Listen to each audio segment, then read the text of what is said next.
The stars were vast, the galaxy endless. And yet, in all of its grandeur, I had always felt like I was just a small cog in the machine, doing my part without making much of a ripple.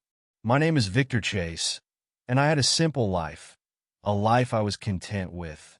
I worked as a mechanic on the outskirts of the Andromeda sector, fixing ships for traders and travelers. I had no family, no friends beyond a few acquaintances who'd come and gone over the years. I spent most of my days under the hood of engines, fixing things, tinkering with machines. I didn't mind the solitude. It was better that way.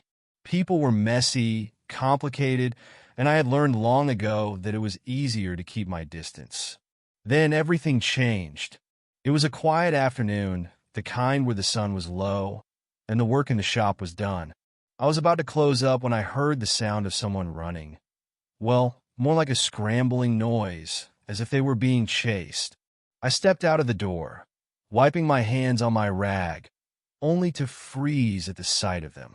3 girls, no older than 10 or 12, their small forms sprinting toward me. They weren't human.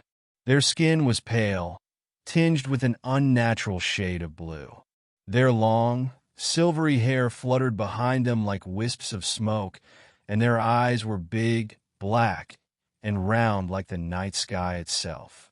They looked out of place, like something straight out of a strange dream. I stepped back instinctively, not sure if I should be worried or just confused. Behind them, a group of armed men appeared. Their dark uniforms marked them as soldiers of some sort, and they were clearly after the girls. "Move, human." One of them barked at me as he raised his weapon, his eyes narrowing. "Those girls are property. Stand down, and we won't have a problem." I had seen my share of rough situations, but this was different. The girls didn't look like they belonged to anyone. They were scared, trembling, but not out of weakness. There was something fierce in their eyes, like they had already seen too much. My instincts kicked in, and before I could even think about it, I ran toward them. "Get away from them," I shouted, stepping between the soldiers and the girls. One of the men raised his weapon. "Don't make this harder than it has to be." But I didn't back down. My hand shot to my side where I kept a small energy pistol, just in case I ever needed to protect myself. I pulled it out and aimed it at the ground in front of the soldiers. I said, "Get away." I repeated, my voice firm despite the racing pulse in my chest. The soldiers hesitated, probably weighing their options. But when they realized I was serious, they stepped back, exchanging annoyed glances. The man who had spoken earlier scowled at me. "You're lucky this time, human. But mark my words, we'll be back." As the soldiers retreated, I turned to face the girls, who had huddled together. They were smaller than I thought, their delicate features sharp and ethereal. They looked at me with a mix of fear and curiosity. Their trembling stopped, but the uncertainty was still there, written all over their faces. "Are you okay?" I asked, keeping a safe distance. I didn't know what to make of them. I wasn't sure if they were some kind of alien royalty, fugitives, or just lost kids. One of the girls, the one with the brightest blue eyes, stepped forward cautiously. "Thank you," she said in a soft, melodic voice. You saved us." I wasn't used to being thanked, especially not by people, alien or not, who had just been hunted down. "Don't mention it. But why were they after you?" The girl hesitated. We're orphans," she said, her voice breaking slightly. "They wanted to sell us. We escaped from the slave traders. But they found us." I frowned. My stomach churned. Slavery? I had heard rumors of it. Alien species being taken, trafficked for labor or worse. But I hadn't realized it was happening so close to home. "I'm Victor," I said, trying to make the conversation feel normal. "What are your names?" She introduced herself as Lyra, and her companions were named Kira and Alira. They were from a distant planet, one that had been torn apart by war. Their home had been destroyed, their families wiped out, and they had fled with nothing but the clothes on their backs. I didn't know what to say. I wasn't good with kids, let alone alien ones. The only thing I had ever known how to do was fix machines, not raise or protect people. Still, there was something about their situation, their desperate eyes, that made me feel like I couldn't just let them go. Not now. You can stay here for the night, I said after a long silence. It's not much, but it's safe. The girls' eyes lit up with surprise. They had no place to go, no one to turn to. They had been running for so long, and I could see the relief in their expressions. The next few days were odd.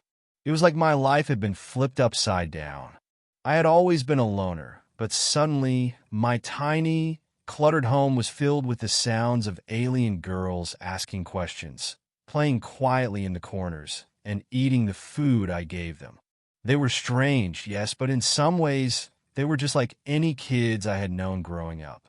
I started teaching them simple things. How to clean up after themselves, how to fix things around the shop.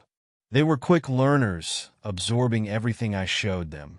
In return, they shared bits and pieces of their own culture, stories of their destroyed world, of their people, and of the horrors they had faced before they managed to escape.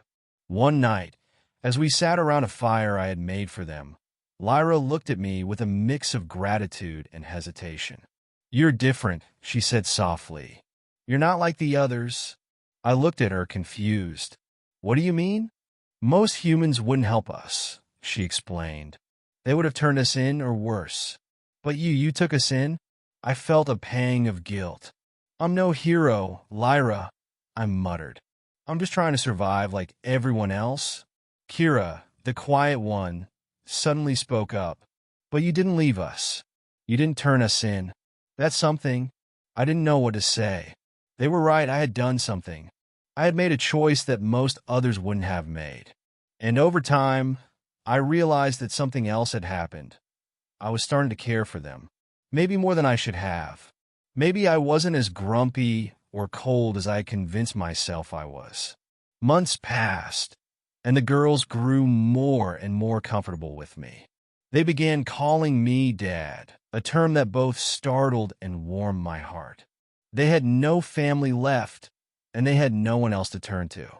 And though I never asked for it, I had become their protector, their father in the only way that mattered. One day, as I was fixing a ship engine in the workshop, I noticed the three of them standing together, watching me. They were no longer the frightened, trembling children they had been. They were strong, capable, and, dare I say it, happy. Lyra spoke up again, this time with a smile on her face. "You know, Victor, you might just be the best dad in the universe." I put down my tools and looked at them, all three standing there in front of me. For the first time in a long while, I felt like maybe I wasn't so alone. Maybe I had found my place in the galaxy.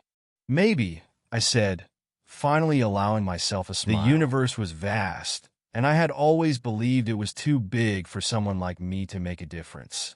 But as I watched the three alien girls, who had become my daughters, laugh and play together, I realized that sometimes the smallest acts of kindness could change everything. I may have started as the grumpy human who just wanted to be left alone, but now I was the father of three extraordinary alien girls.